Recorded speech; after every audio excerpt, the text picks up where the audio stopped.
On a cold winter night, the wind howled through the trees as if they were screaming in pain. On the edge of a remote village stood an old, abandoned house. No one dared go near it after sunset. The villagers whispered about moaning sounds that echoed from it at night, and a faint light that sometimes flickered in its shattered windows, despite the place being deserted for decades.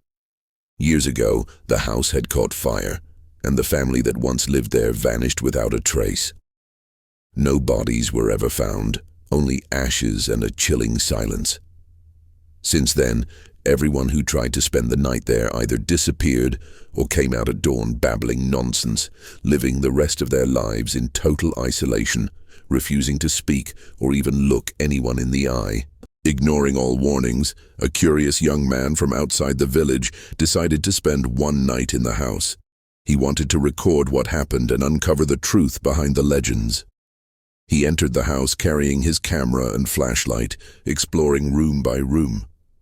Dust covered everything, the walls were cracked, and the charred remains of furniture still sat where they had burned. At first, nothing happened. But as midnight approached, he heard footsteps above him. He climbed to the second floor but found no one.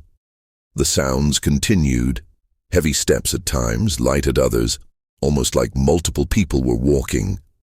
He tried to ignore it and restarted his camera, only to find the battery dead, even though he had fully charged it before arriving. Suddenly, his flashlight went out. Darkness consumed everything. He felt a cold breath pass by his ear and a whisper he couldn't understand. When he turned around, he saw a door, previously shut, slowly creaking open. Hesitant, he stepped inside. The room was empty, except for a large mirror in the corner. He approached it and saw a reflection that wasn't his. A man with distorted features stared back at him with burning rage. He staggered back in terror, then fell as the mirror shattered on its own, scattering glass everywhere. He started to run, trying to escape, but every door was locked. Every window showed only a pitch-black void.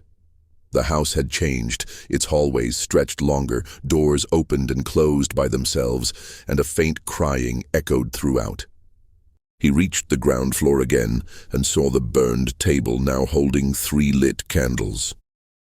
Around them were old photos of a family with blurred faces, and in the middle, a photo of himself, taken earlier that morning. He panicked. How had it gotten there? Then he heard a scream coming from the basement. Summoning all his courage, he opened the basement door. The staircase seemed endless, colder with every step, as if it led to the center of the earth. As he descended, the air grew thick and foul. At the bottom, he found a circular room with strange symbols covering the walls, and in its center, a pit from which whispers rose.